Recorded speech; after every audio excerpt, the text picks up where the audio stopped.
পাখির চোখ 2026 বাংলার নারী নিরাপত্তা সুনিশ্চিত করতে পদক্ষেপ কেন্দ্রের। নারী নির্যাতনের অভিযোগের নিষ্পত্তি করতে রাজ্য জুড়ে জনশুনানির আয়োজন করা হয়েছে জাতীয় মহিলা কমিশনের তরফে। কলকাতার জাতীয় গ্রন্থাগার থেকে শুরু জনশুনানির কাজ। সংবাদ মাধ্যমের মুখোমুখি হয়ে পুলিশের ভূমিকায় ক্ষোভ প্রকাশ করে জাতীয় মহিলা কমিশনের সদস্য অর্চনা মজুমদার বলেন, গার্হস্থ্য হিংসায় কোনো সমঝোতা নয়। কোনো কেসে ধরুন সলিউশন পুলিশই করতে পারে, কিন্তু পুলিশ কিছুই করেনি, মানে একজনের হয়ে মদত দিয়েছে, এরকম কেস আসছে। তো সেইগুলোকে আমরা মেয়েদের, বিশেষ করে মেয়েদের যেখানে সুরক্ষা নিরাপত্তা, সেই জায়গায় যদি কম্প্রোমাইজ হয়, rape, attempt to rape, domestic violence করতে গিয়ে মার্ডার করা, এই কেসগুলোতে আমরা কোনো কম্প্রোমাইজ করছি না, প্রত্যেকটা কেস আমরা দেখছি।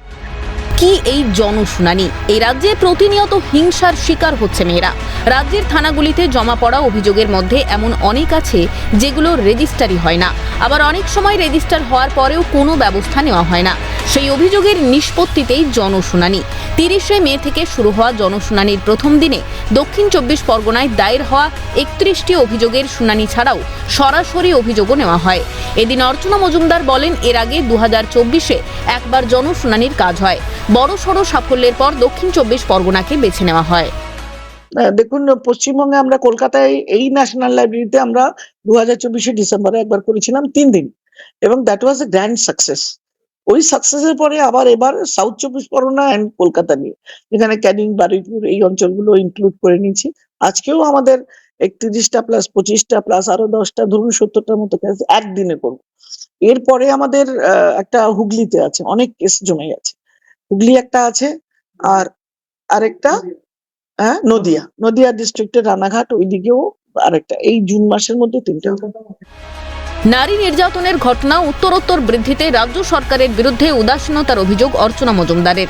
নিশানায় পুলিশ মন্ত্রী তথা মুখ্যমন্ত্রী মমতা বন্দ্যোপাধ্যায়। দেখুন, মুখ্যমন্ত্রী তথা পুলিশ মন্ত্রী, দুঃখ, খারাপ লাগে বলতে, আমি তো কিছু বলতে পারি না, কিন্তু তিনি যদি একটু সচেতন হতেন, একটু তার উদাসীনতার অভাব না থাকতো, পুলিশ প্রশাসনকে এতখানি ইনফ্লুয়েন্স না হতো, বা এত যদি মুখ দেখে বিচার ব্যবস্থা না হতো, তাহলে বোধহয় পশ্চিমবঙ্গের এই মেয়েদের উপর এই অত্যাচার এবং রেপে, attempt to rape, molestation, missing, trafficking বা গ্যাং রেপ, মার্ডার, এই ঘটনাগুলো এত বৃদ্ধি পেত। জনশুনানিতে উপস্থিত ছিলেন দক্ষিণ 24 পরগনার জেলা পুলিশ সুপার থেকে শুরু করে উচ্চপদস্থ আধিকারিকেরা। এছাড়াও উপস্থিত ছিলেন আইনজীবীরা। বলা যেতেই পারে, বাংলার মহিলাদের ওপর অত্যাচারের একাধিক অভিযোগের কিনারা করতে সচেষ্ট কেন্দ্র। রাজীব নস্করের রিপোর্ট, ক্যালকাটা নিউজ।